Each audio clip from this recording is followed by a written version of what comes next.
Well, good afternoon, good evening, good morning, wherever you happen to be, somewhere between Australia or New Zealand, across Asia, in Europe, possibly even some early birds in North America. Welcome to this first online presentation on sauleslake.com, and thank you for being here. Today, I'm going to talk about the impact of COVID-19 on the global and Australian economies. And on Friday, I'll be shifting the attention to Japan, China, and other Asian economies in our part of the world. Today's agenda, however, is about the world economy and some of the major advanced economies that I'll talk about briefly. Then the major focus this afternoon is going to be on the impact of the virus on the Australian economy, because as some of you will know, we're experiencing a surge of infections in Victoria, Australia's second largest state, centred on Melbourne. I'll look briefly at that state in particular. Then I'll consider the response of Australian policymakers, the federal government, briefly state governments, and the Reserve Bank, and finish by looking at the outlook for the Australian economy as we hopefully emerge from the current recession and look at the prospects for the Australian economy in the post-COVID context. Before I start any of that, however, I should emphasise that nothing in what you're going to read or hear over the next 45 minutes or so constitutes investment advice. I'm not giving any investment advice. It shouldn't be construed as such. And to paraphrase the former Federal Reserve Chairman Alan Greenspan, if you think it does constitute investment advice, then you haven't understood what I've tried to say. So with that in mind, let's turn now to look at the state of the world and some of the world's more important advanced economies. Just to begin with, this chart shows that the world economy has experienced its sharpest contraction for at least 40 years in the first quarter of this year, the March quarter, as we say in Australia. The blue line in this chart is a measure I've constructed of global GDP using published figures for about 95 countries that together account for about 98% of world GDP as measured by the IMF. That's therefore obviously dominated by emerging economies these days. The yellow line is the estimates produced by the Organisation for Economic Cooperation and Development, the OECD, mostly a club of 34 or so advanced economies. One thing that does immediately leap out from this chart, of course, is that so far, the downturn in OECD economies hasn't been as bad as the contraction around the time of the global financial crisis in 2008-9, whereas for the world as a whole, the contraction so far has been worse than it was in 2008-9. The reason for that, of course, is that the world's largest emerging economies, particularly China and India, were relatively unscathed by the global financial crisis that at its heart was really a North Atlantic financial crisis. That is, its greatest impact was on the United States and Canada, and of course on Europe, and to a lesser extent, Japan and other OECD economies, whereas there isn't a country in the world that isn't experiencing at least some economic pain as a result of COVID-19.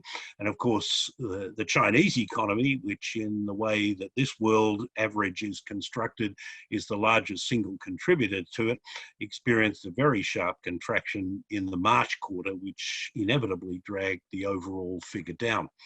But of course, the pandemic really only struck most countries, with the exception of China, in the second half of the first quarter. And it wasn't really until either very late in the first quarter or early in the second quarter of this year that the restrictions that most countries have imposed to varying degrees really began to bite on economic activity. So in almost every country in the world, with the exception of China, the Q2 figures are going to be much worse than those for Q1 were.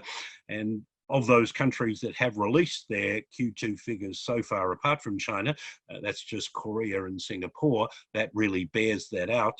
We're going to get Q2 preliminary figures for the US later this week, and they're certainly going to be horrible. I'll say more about that in a few minutes. But just to continue with the world as a whole for a moment, all of the three major international agencies who produce global economic forecasts are saying that 2020 is going to see the sharpest contraction in the world economy since the Great Depression of the 1930s. There are certainly some differences. The IMF isn't as bearish on the world outlook as the World Bank or the OECD, who are forecasting declines of 5.2 and 6%. Respectively in the world economy, whereas the IMF is only, in inverted commas, forecasting a contraction of 3%. There are also some differences in the way these agencies are seeing individual economies. For example, the OECD is more negative about the outlook for the US this year than the IMF or the World Bank are. On the other hand, the IMF is less bearish about the outlook for Europe, and it's less bearish about the outlook for India, for example, than the World Bank or the OECD are. But of course, all of these forecasts are surrounded by a much greater element of uncertainty than, at least at any time since the global financial crisis, and arguably even more then, because the main factor driving this downturn is a health emergency, threats to people's well-being and lives in a way that's different from the global financial crisis. And ultimately, it's not going to be up to economic policy to discover a vaccine for the virus. It's a matter for health researchers and specialists and scientists, and that's not something that is easy for economists to forecast. Nonetheless, whether the contraction in the world economy this year is going to be 3% at one end or more than 6% at the other, it will be the worst that the world has seen since at least the end of the Second World War. This chart shows a bit more detail about the OECD's forecasts for the world economy in an historical context. The OECD actually prepared a second scenario, one assuming that there was a second wave of infections spread pretty widely across the world. And as you can see from the chart on the right-hand side, if that were to be the case, then the world economy would experience a double dip or W-shaped pattern of economic growth over the next couple of years, rather than a single trough and then some sort of recovery after that. From a different perspective, the World Bank published estimates of global economic growth going back 150 years to 1871, and they say that the contraction induced by COVID-19 will in total be the fourth worst in that past 150 years. Certainly worse, as I said, than anything since the end of the Second World War. In fact, worse than there'd be only three bigger contractions in the last 150 years than this one. One of those was associated with a demobilization after the end of World War II. The biggest, of course, was in the first 3 years of the Great Depression in the early 1930s. This one's, if the World Bank is correct, almost as bad as the one that accompanied the outbreak of World War I in 1914, but bigger than anything else that has occurred during that period. So, as I say, whatever the precise numbers turn out to be, this is a very serious downturn in the global economy by historical standards. Just to give a couple of other dimensions of that before looking at a few individual economies, it's quite notable how world trade has contracted since March. In the month of April itself, the volume of world trade in goods shrank by 12.2%, which is the largest in a single month since the series compiled by the Dutch Economic Planning Bureau commenced in the early 1980s. And you can see that there was a further decline in world trade in May as well, so that the volume of trade in May was about 18% below the peak that we saw last August. And that's significant given that most of the restrictions that governments have imposed on the movements of people with a view to containing the spread of the virus haven't applied to goods or to freight, but it does tell you something about the way in which the demand for imported goods around the world has slowed as people's spending capacity has been limited by those restrictions and their consequences for employment. Of course, the trade environment around the world has been deteriorating since before the global financial crisis. The Centre for European Policy Research maintains a almost daily update of measures, trade policy measures taken by governments around the world. And as you can see from the chart on the right, since 2009, governments have taken far more policy measures that are harmful to world trade, that restrict it in some way or another, than they have taken measures to liberalise world trade, to remove barriers to the movements of goods and services, which is a very different pattern from the one that we saw from the mid-1980s through the Uruguay round to the mid-1990s. There's really been very little progress in reducing barriers to trade since then, whereas particularly since Donald Trump became president of the United States, though not exclusively the fault of the United States, we've seen many more barriers erected to trade in goods and services, and I suspect we'll see more of those in the post-COVID environment as well. Another way of tracking one dimension of economic activity is to look at commercial aviation, which of course is around the world one of the sectors that's been hardest hit by the restrictions that governments have imposed to contain the spread of the virus. At one point in late March and early April, the number of flights around the world was approaching 80% below the pre-pandemic level. Since the end of April, that has gradually been creeping upwards as governments have eased restrictions. But you can also see that since the first week of July, that recovery seems to have leveled out and actually eased off a bit, in part as countries that have seen renewed surges in infections have reimposed restrictions on flights taking off or landing, or requiring people to quarantine once they arrive in a particular country, which is obviously a deterrent to short trips in particular. Another illustration of the same thing is the counts of the number of people subject to security checks at American airports by the Transportation Safety Administration. I sometimes like to say this information is actually the only useful thing that has come out of airport security in the last 19 years since we started to go crazy about that sort of thing. That tells you that in the United States, air travel declined by almost 100% at its worst point and hasn't recovered nearly as much as it has done in some other countries, particularly in the Asian region. But again, you can see that such recovery as there was in air travel within the United States has sort of petered out in the last 4 or 5 weeks as infections have spread much more widely to parts of the United States that initially didn't experience that. Another interesting way of tracking the recovery almost in real time is by looking at the mobility data, as it's called, published by the two tech giants, Apple and Google. You can get almost daily from their respective websites reads on the extent to which people are using Apple or Google devices to, for example, plan trips or to check the timetables for public transport and the like.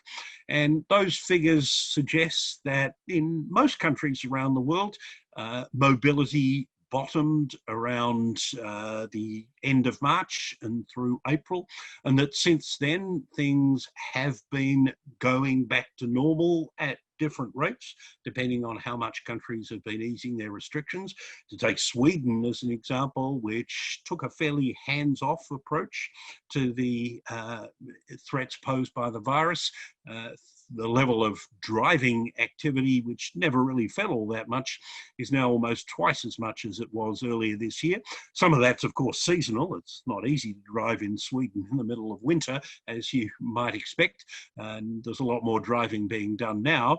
But given that, it's particularly, you can see from the right-hand side, which is the Google mapping of the time people spend in workplaces, in Europe and the United States, the recovery in that seems to have leveled off, or indeed reversed a bit in the last few weeks as restrictions have been reimposed, whereas in most Asian countries, with the exception perhaps of Korea, things are continuing to return gradually to normal.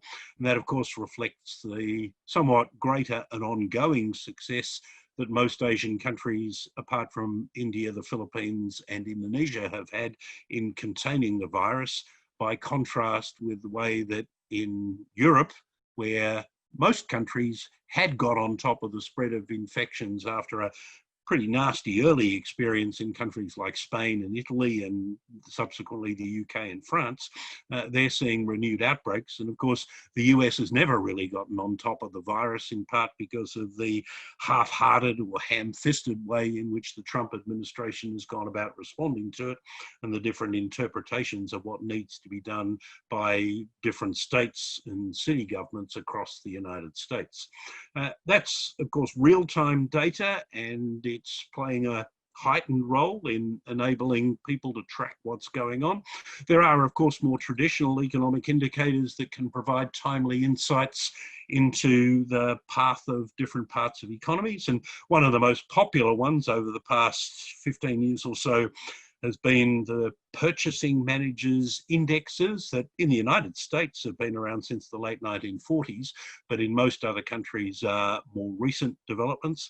These surveys are based, as perhaps the name suggests, on questions posed to the officers at companies who purchase supplies, whether it's for manufacturing or services companies. And at least in theory, those people are often at the pointy end of changes in the business cycle in all economies. And because these indexes come out in the first week, often the first business day of each month, they're one of the earliest reads on how economic activity might be changing. And you can see that all of these indicators show very sharp declines, much more so in services sectors than in manufacturing sectors when restrictions were first imposed, in most cases apart from China, in late March. And then as restrictions were eased earlier in China than in most other countries, then we've seen a significant bounce back, not necessarily to pre-pandemic levels in services activity, and to a lesser extent in manufacturing in most of those major economies.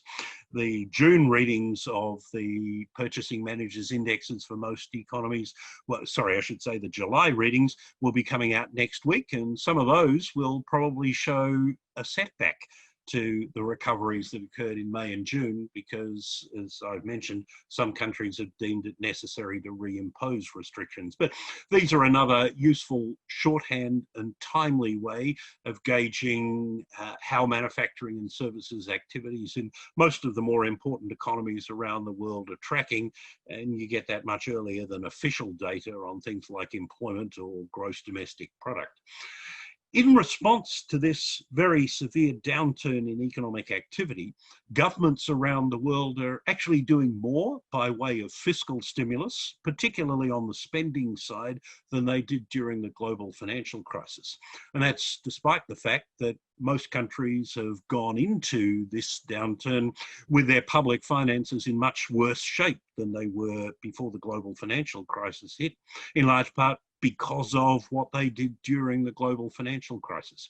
You can see from this chart that most large economies, and for that matter, Australia and New Zealand, are planning to run bigger budget deficits than they did during the financial crisis.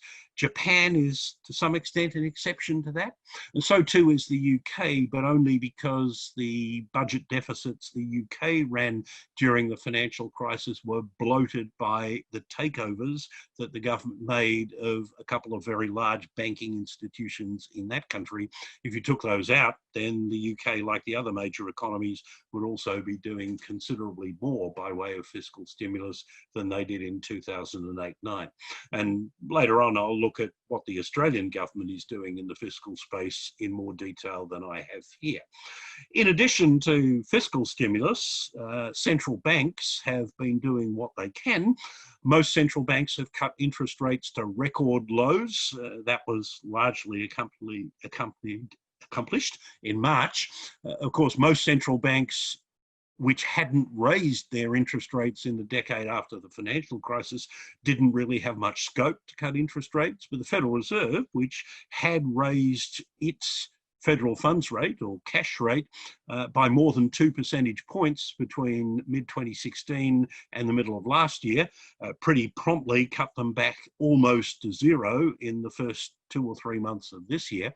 I think it's interesting passing that those countries which did have a negative cash rate, particularly in Europe, haven't seen it fit to take cash rates into more negative territory than that, which I think is a tacit acknowledgement on their part that maybe negative interest rates haven't been a particularly effective way of stimulating economic growth and probably have caused some unnecessary distortions in the financial system. After all, if they did think that negative interest rates were effective, surely they would have made them more negative as the crisis deepened, but they haven't done that.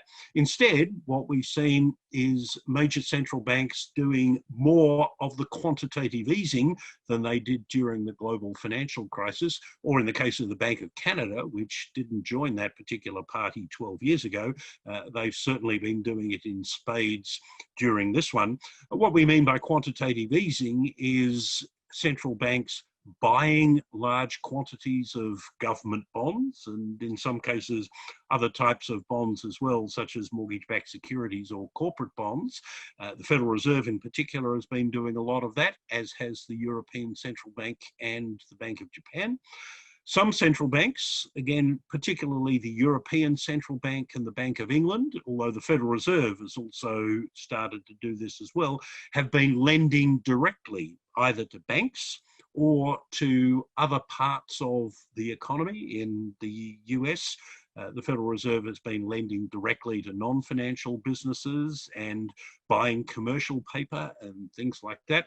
And of course, when central banks do this, they create money in order to purchase the securities which they're buying or to lend funds to banks and others. They're not literally printing money in the way that famously Weimar Germany did in the early 1920s, or most recently governments like Robert Mugabe's in Zimbabwe's or Chavez and Maduro in Venezuela have done. And in my view, there's very little chance that what central banks are doing today will create the sort of hyperinflation for which those earlier episodes are famous. Some people worried about that during the global financial crisis, and it didn't happen. And I don't think it's going to happen on this occasion either. What is clearly going to happen is that central banks are going to end up holding significant proportions of government debt. Already going into this, for example, the Bank of Japan held almost 40% of all the Japanese government bonds on issue. Central banks in the UK and Germany, the Bank of England and the Bundesbank, held close to a third of the government debt that those countries' governments have issued. At the other end of the spectrum, despite the scale of its bond purchasing, the Federal Reserve owned a relatively small, by comparison, proportion of US government debt. That's partly, of course, because central banks around the world often hold large amounts of US government debt as part of their foreign exchange holdings. For example, I wouldn't be surprised if the People's Bank of China owns almost as much treasury bonds as the Federal Reserve does, although the People's Bank of China doesn't actually disclose how much it holds. And we do know that quite a significant proportion of its holdings are held through nominee companies and the like in jurisdictions such as Belgium and Luxembourg. It may well be at some point down the track, governments with very high levels of public debt, such as Japan, Italy, possibly the UK or even the United States, may seek to come to arrangements with their central banks to cancel some of the debt which those central banks have accumulated. That, of course, would potentially put those central banks in a negative equity position, but it's not clear that that's as critical as it would be if we were talking about commercial banks. Another possibility that could be considered at some point down the future would be for governments to require their central banks to swap the debt which they hold for very long-term or possibly even perpetual government securities, the things that in the British context used to be known as consols, carrying a zero or very low interest rate as a way of minimising the costs to governments of servicing that debt. That's not something that they're going to be talking about in the middle of the recessions that countries are now experiencing, but it could be one of a number of strategies that some countries do decide to pursue at some point in the future in order that their deteriorated public finances remain manageable. One other purpose of central banks in undertaking this quantitative easing, of course, was to calm the turmoil that erupted in financial markets during March when it became clear that the COVID virus wasn't, as Donald Trump initially described it, not much worse than the flu, but in fact a very serious threat to the health of economies around the world. And at one stage, financial markets, not just the stock market, but the US Treasury market and currency markets were in danger of seizing up in the same way that they almost did during the global financial crisis of 2008-9. Partly because of that experience, central banks knew what they had to do in order to calm financial markets. The Federal Reserve in particular moved very quickly to inject huge amounts of liquidity, not just into the US financial markets, but via a resurrection of the swap lines with central banks that they'd established 12 years ago, were re-established, and some swap lines established with central banks that weren't part of those arrangements 12 years ago, such as Singapore's and Korea's and Brazil's and Mexico's. That was all pretty successful, as you can see, and for the most part, since middle of March, stock markets have regained about half of the territory that they lost in the US case, rather more than that, during the downturn of early March. Market volatility has settled down. Bond yields have essentially been moving sideways since the early part of April. And the only really significant move we've seen in financial markets in recent weeks is a slide in the US dollar against the euro in particular, but also to some extent against the Japanese yen, and of course viewed from the other perspective against the price of gold that's struck a new record high of nearly $2,000 an ounce in the past week. This probably speaks to some growing uncertainty or lack of confidence in the way that US authorities are dealing with the pandemic. And I think we can all understand why it is that financial markets might feel a loss of confidence in that. And it'll obviously be potentially serious for the United States if the dollar continued to depreciate at the sort of rate it has been over the past 2 weeks. Conversely, I suspect the European Central Bank would start to feel uncomfortable if the euro continued to appreciate at the rate that it has been doing, at least against the US dollar, and they might need to step up the pace of quantitative easing to allay that, should it become a serious concern.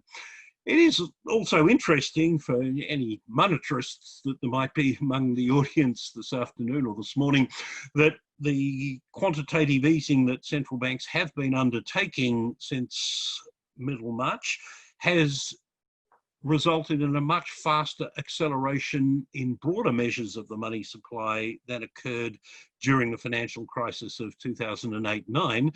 Back then, of course, the financial system was in dire straits and it wasn't really capable of converting the base money which central banks had creating into broader money and loan growth, or to put it in a more technical economist way, the money multiplier shrank dramatically. That's, of course, what happened in the early 1930s, and the Fed's failure to respond to that was, as Milton Friedman and Anna Schwartz famously showed, a large part of what put the Great into the Great Depression, whereas, as you can see on this occasion, broader money supply growth in the United States is now growing at its fastest rate since at least 1960.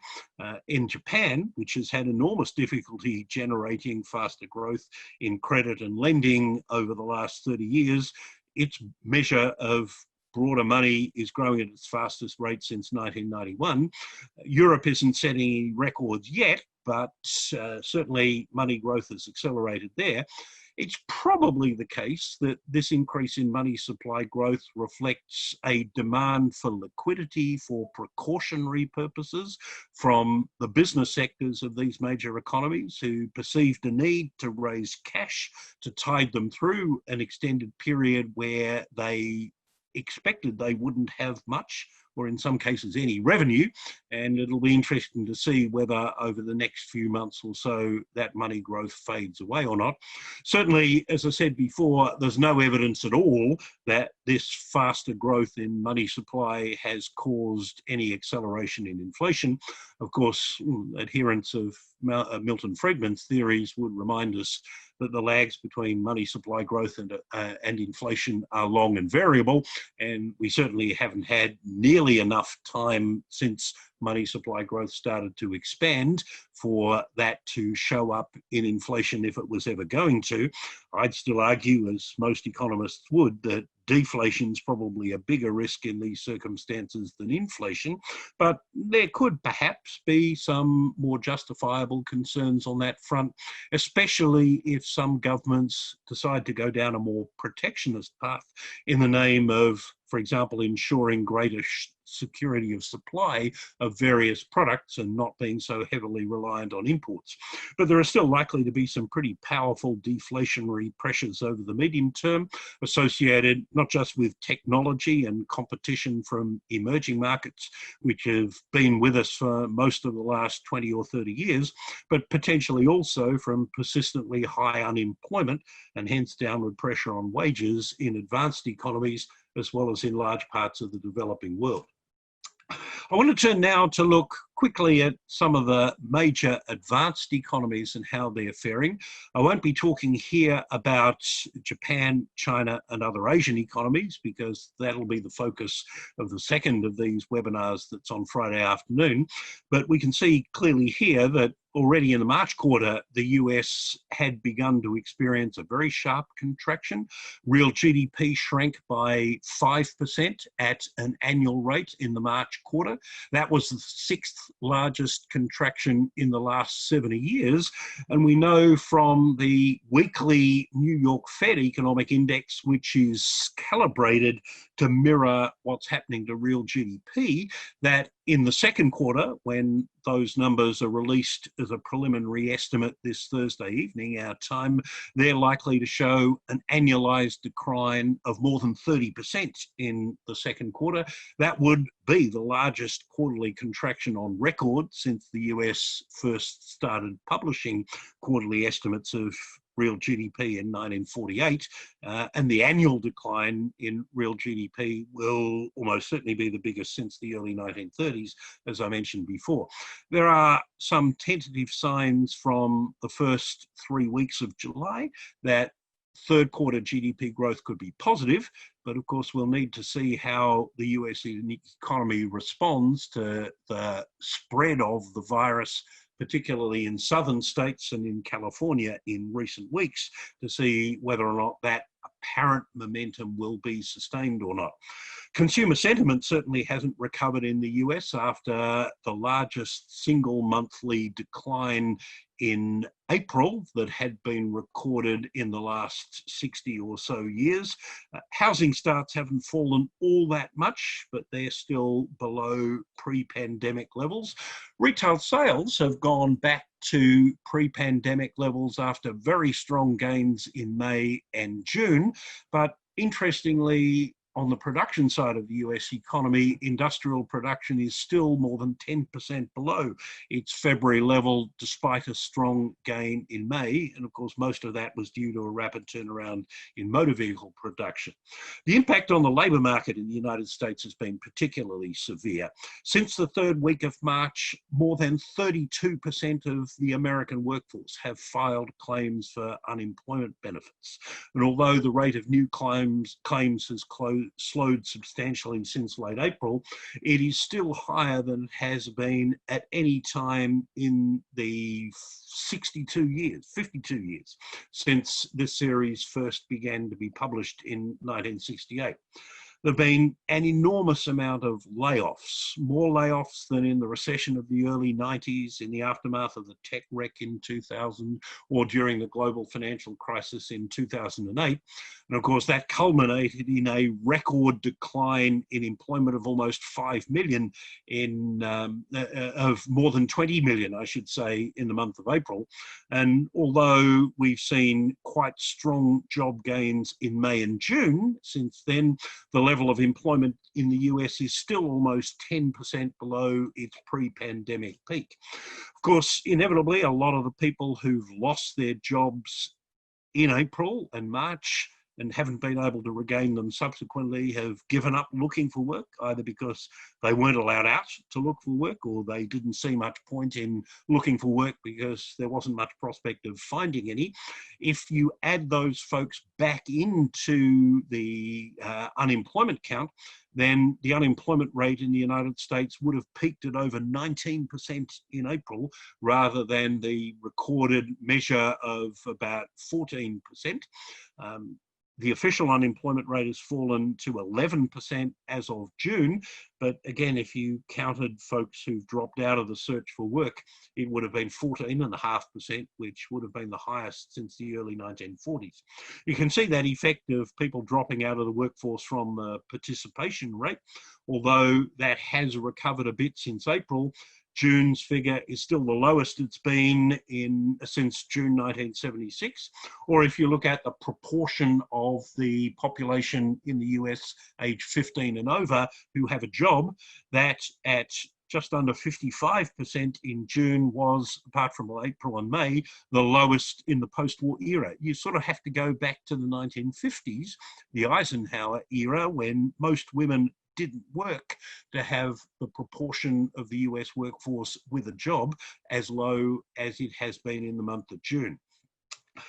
The crisis has once again blown out the US budget deficit, although that had been deteriorating steadily since Donald Trump moved into the White House in January 2016. Since Obama's last year in office, the budget deficit has widened from just under $600 billion to about $1 trillion in 2019, while gross federal debt has increased by about $4 trillion, from 20 trillion to just over 24 trillion.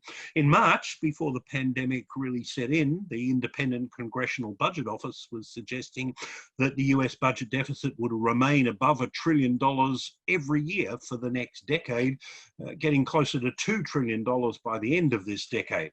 Well, actually, the US government ran a budget deficit of about $850 billion in the month of June alone. For the June quarter, the budget deficit totaled $2 trillion, and over the past 12 months, the US budget has run to $3 trillion US dollars, or 16% of GDP. That's almost double the peak deficit during the global financial crisis, and as a proportion of GDP, it's the biggest since fiscal 1945, that is the last year of the Second World War. And in consequence of that, gross federal debt has increased to over 150% of GDP in the 12 months ended June, and may well end up getting close to 200% of GDP by the time this pandemic is over. Of course, quite a lot of the US debt is held either by the Social Security Trust Fund or by the Federal Reserve itself, so net debt is closer to 100% of GDP, but that's still an enormous number by post-war historical standards. Turning briefly to Europe, we can see that Europe also experienced a significant downturn in the March quarter, and with the exception of Sweden, that, as I mentioned before, didn't really impose serious restrictions, all major Western European economies experienced negative growth in the March quarter, and it's going to be worse in the June quarter. For the UK, we can get a sense of what that means from the monthly estimates of GDP that their statistical agency publishes. For April and May together, real GDP in the UK is down almost 25% from the corresponding period of 2019.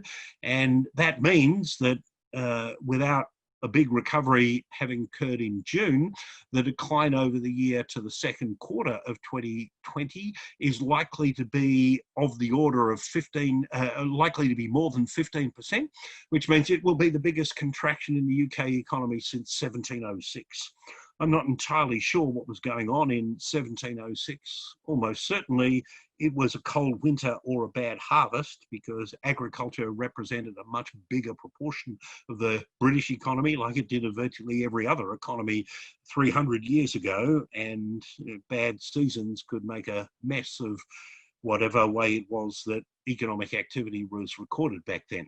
Like other advanced economies, business confidence and consumer spending took quite a hit when the shutdown was most strictly enforced. It's recovered a bit since, but still below pre-pandemic levels. In most of continental Europe, where employment subsidies and furlough arrangements are much more commonplace than they are in the US, the increase in unemployment has been fairly mild. In fact, in Italy, unemployment is actually lower in recent months than it was before the pandemic, because so many people have just dropped out of the workforce. The UK is a bit of an outlier, even though they have had a fairly expensive wage subsidy scheme, where based on the claimant count for unemployment benefits for the last 2 months, the UK's unemployment rate has probably shot up to somewhere north of 8%. But in most other European economies, including those like Greece, Italy, Greece and Spain and Portugal, where unemployment has been pretty high since the financial crisis, it doesn't appear to have gone up by nearly as much. So that's an overview of the global economy. I hope you found it useful. I just want to mention first that if you're interested in how COVID-19 is affecting Asian economies, you can join me at the same time on Friday afternoon, when in a somewhat shorter presentation, I'll be going through the impact of that. You can go to my website, whose address is shown here, for details of that. The charts I've used today will also be available on the website after the Friday webinar. They'll probably go up on Saturday. To get those and to subscribe and to get a weekly update of those charts, you'll need to subscribe, and you can find out how to do that on the website. There's a little bit of time left for questions if there are any, but otherwise, can I thank all of you for being here for this webinar? I hope you found it informative. I'd encourage you to look at the website and hopefully sign up for access to other presentations and material, and to get a weekly update of these and other charts that might help you understand the broader economic environment and maybe of assistance to you in making your business, investment, or other personal decisions. Again, thanks for joining us. It's been a pleasure having you with us. Thank you, and good evening or good afternoon.